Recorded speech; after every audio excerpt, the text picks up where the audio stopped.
하도록 하겠습니다. 장재원 아들. 노엘. 얘 뭐냐 지금? 노엘. 얘가 지금 음주운전하고 뭐 운전자 바꿔치기 하고 그러느라고 면허가 없는 상태잖아요. 네. 취소가 됐었죠. 그러니까 면허증이 취소가 된 거잖아. 근데 벤츠 몰고 가다가 또 걸렸어. 그것도 한잔 하시고. 근데 그 앞차를 받았었나 보더라고 이게. 근데 그 앞차 외국인 타고 있었대.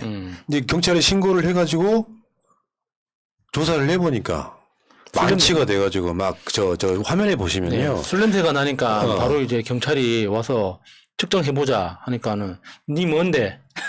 우리 아버지 뭐 하시는지 아나? 뭐 이렇게 됐겠죠. 네. 지금 저 하얀 옷 입은 친구가 노엘이에요, 노엘.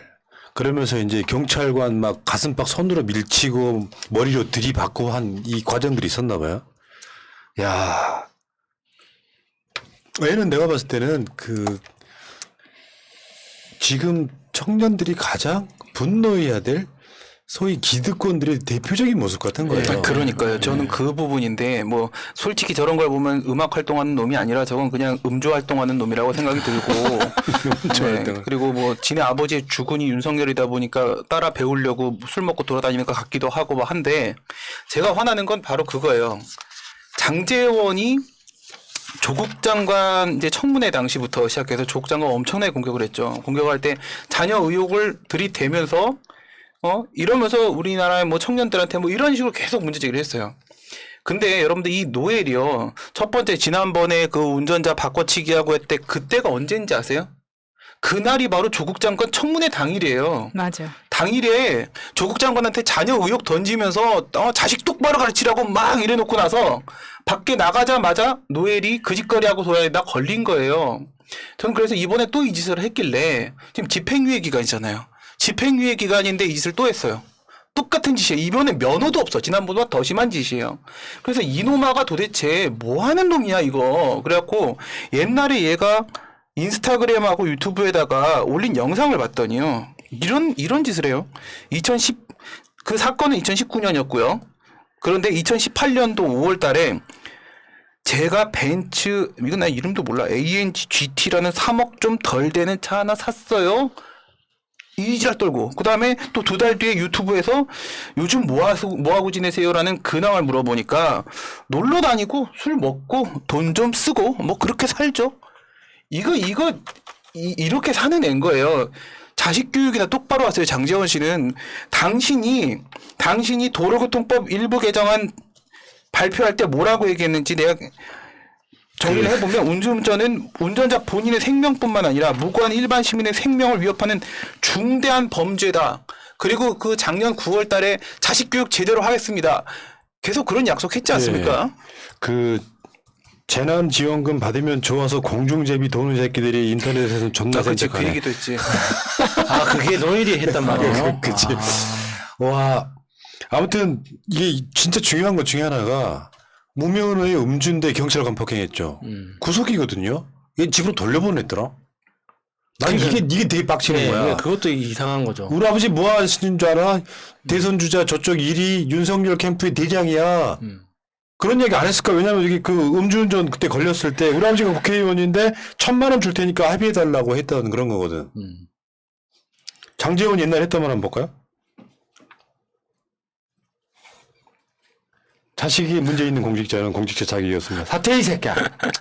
기분 나쁘게 진짜. 진짜 장제원은 자식을 진짜 제대로 망치고 있는 것 같습니다. 자기 자식을 절대로 자식에게 해서는 안 되는 것만 골라서 자식한테 다 해주고 있는 거죠. 네, 장제원이 딱 그렇게 키우고 있기 때문에 노엘이 네. 저 상태인 거예요. 학교에서도 어떤 학폭이나 이런 문제가 생겼을 때 무조건 감싸 안고 네. 무조건 아빠가 나서서 해결을 해주고 아니면 전학시키거나 이렇게 그러니까 아이한테 제대로 가르치는 게 아니라 어떻게든 문제를 해결해 줘버리니까 지금 처음에 이전에 그 음주 났을 때도 보좌관인지 아는 형인지 해가지고 운전자 바꿔치기 해가지고 얘 빼내려고 엄청 노력했었던 그 예. 상황이 다 나왔었잖아요. 네. 근데 그러다 보니까 그때 따끔하게 혼내지 않아서 이번에 또 그런 거예요. 근데 이게 조국 장관만 그런 게 아니라 추미애 장관한테도 장제원은 똑같은 짓을 또 했어요.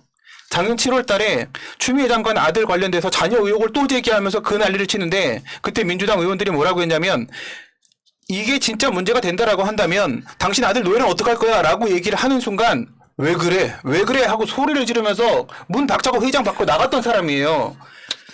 당신 자식을 그렇게 해놓고 나서 조국 장관 자식 그리고 추미애 장관 자식에 대해서 자녀 의혹이란 자녀 의혹은 제일 앞장서서 그러니까. 제기한 사람이 저 사람이라는 거예요. 그러니까 우리는 지금 어쩌면 저쪽에 내로남불 프레임에 갇혀 있는데 얘들은 규모랄까 차원이 달라요.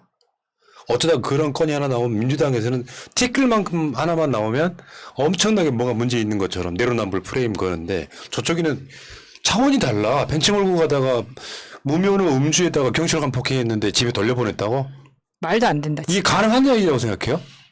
그러니까 일반인 이거는 같으면? 음주운전은 아니라 단순히 경찰하고 그런 어떤 그 다툼이 있으면은 그 자리에서 바로 구치소 가는 거죠. 어디 집에 갑니까? 네. 집에 가기는. 그 장제원이 상황으로 모시는 윤석열이 SBS 집사부 일처럼 프로그램에 나왔잖아요. 거기서 했던 말 중 하나만. 권력의 편보다 법의 편이 되는 게 훨씬 든든하고 좋죠. 개소리 하지 마라.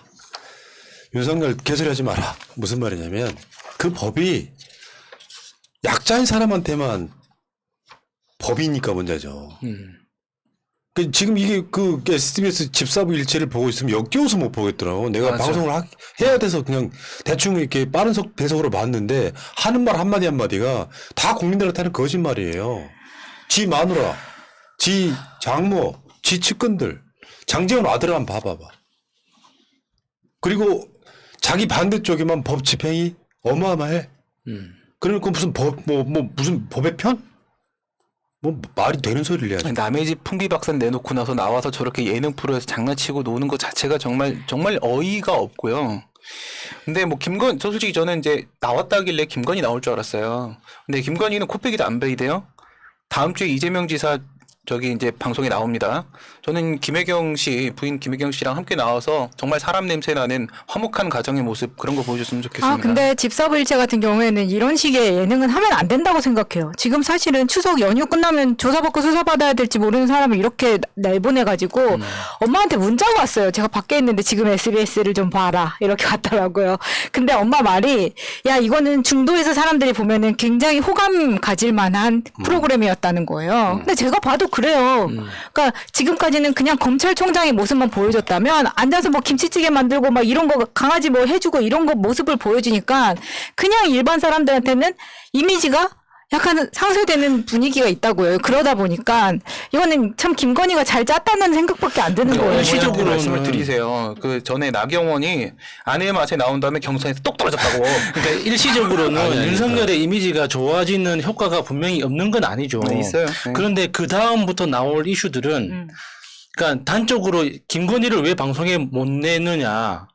이게 다 단적으로 드러나는 거예요. 예. 앞으로 계속 다른 이야기가 나오면은 방송에서 좋아진 그 효과는 다 상쇄될 수밖에 없죠. 홍준표가 SBS 싫어하듯이요. 아니 갤럽 싫어하듯이 홍준표가 갤럽 싫어하듯이 SBS가 기획한 게 세 사람밖에 없어요. 네. 그 이재명, 윤석열, 이낙연 이낙연. 이렇게. 뭐 홍준표는 나중에 할지는 모르겠는데 다음 주는 이재명 편인데요. 그 이재명 편에 그 예고편에 보면 저런 말이 나옵니다. 내가 생각하는 정치는 목숨을 건 전쟁터다. 이렇게. 살아온 삶의 어떤 치열함이 좀 다른 것 같고요. 윤석열은 뭐 100% 단점만 있는 사람이겠습니까? 좋게 보자면. 근데 한편으로 보면요. 법을 그런 식으로 자기가 밑보인 사람한테는 과하다하게 짚을 만큼 표적 수사를 하고 자기 측근들이나 가족들한테는 수사를 안 하고 이게 문제인 거잖아요. 근데 그걸 뭐 법을 갖다 들이대면서 뭐 법의 편이니 어쩌네 이런 개소리 합니까?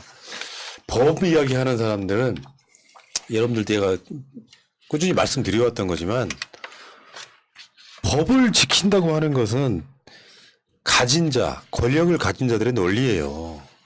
법에는 그러니까 법을 만들어 놓고 그 기득권을 깨지 마. 니들 법 어기면 뭐 하다못해 무슨 빵 하나라도 훔치면 감옥 가. 이런 게 법치주의라는 겁니다. 법이 필요 없이 사람을 위해서 뭔가가 돼야 되는데 법을 또는 재산을 가진 놈들은 그 법 밖에서 놀고 일반 소시민들한테만 법을 지켜라고 말하는 게 법치주의예요. 윤석열이 딱 그 짝이잖아요. 근데 자기가 무슨 뭐 법의 편이네 뭐 이런 말도 안 되는 소리 하고 있고요. 또 지금 현재 그 법의 편이라고 하면 우리가 불공정하다고 느끼는 것들 지금 법이 다 잘 만들어져 있습니까? 그 잘못된 법을 고쳐내는 것이 정치 영역이고요. 그게 대통령 선거고 국회의원 선거고 그런 거죠. 이런 고민을 한 번도 해본 적이 없는 자예는. 그러니까 저는 어떻게 생각하냐면요. 윤석열이 인문학이라는 거는 뭐 공부할 가치도 없는 뭐 이런 학문이다. 대학교 가서 뭐 공부할 것도 아니 이런 식으로 얘기를 했잖아요. 인문학의 경시. 근데 이런 뭐 오래된 논의를 하려고 하는 게 아니라 이런 법이라는 거는요. 만약에 야수님 저를 때렸어요. 그럼 내가 야수님을 때려도 될까요? 이렇게 되면 사적인 복수가 되는 거예요. 근데 이 사적인 복수를 허용하지 말고 공적인 복수를 허용하겠다라는 게 바로 법이라는 거예요. 그럼 그 법은 누가 만들죠? 우리 국민의 대표자인 국회의원이 만듭니다. 원 저작자가 검사나 판사가 아니에요. 원 저작자는 입법자인 국회의원들입니다. 그 국회의원들이 전부 다 법률 전문가 아니라는 거예요. 그러니까 결국 이건 뭐냐면 법이든 인문학이든 우리의 모든 학문의 결론은 무엇이 정의인가에 있는 것이고 이 원 저작자의 생각을 어떻게 법 해석을 제대로 할 것인가에 대한 부분은 결국은 인문학적 통찰력에서부터 시작이 되는 거예요. 그런데 윤석열은 그런 법 철학에 대한 공부나 고민을 해본 적이 없는 저급하기 짝이 없는 법 기술자일 뿐이라는 거예요. 그러니까 인문학을 갖다 버려도 된다는 말이 감히 그 주둥이에서 나오고 있는 거란 말이죠. 그런데 자기가 법의 편이라고요? 법은요. 네가 법을 몰라서 그러는 건데 내가 너보다 법은 훨씬 많이 공부했거든. 법은 이 편이 아니야. 그 사법시험 합격한 구수만 합격한 그냥 동네 아재들만 그 마인드 자체가 네. 물론 그런 프로그램의 기획 의도가 인간미를 보여주는 뭐 이런 거 있긴 한데 그 성례를 보시면 여러분들 그 텔레비전 보시고 아마 알고 있는 우리들 입장에서는 침 뱉어버리고 싶은 그 가증스러움 끝까지 볼 못 수가 봐요. 없어요. 못 나 보겠다. 중간에 껐어. 아니 그렇게 해서 너무 김건희 화가 돈 벌게 나. 해주고 장모 돈 벌게 해주고 조국 장관 내는 도륙 내버리고 이런 짓을 했던 놈이 뭐 푸근한 아저씨나 되는 것처럼 그 역겨움을 갖다 견디기 진짜 힘들더라고. 다음 주에는 이재명 지사 편 관심 있게 지켜보시기 바랍니다.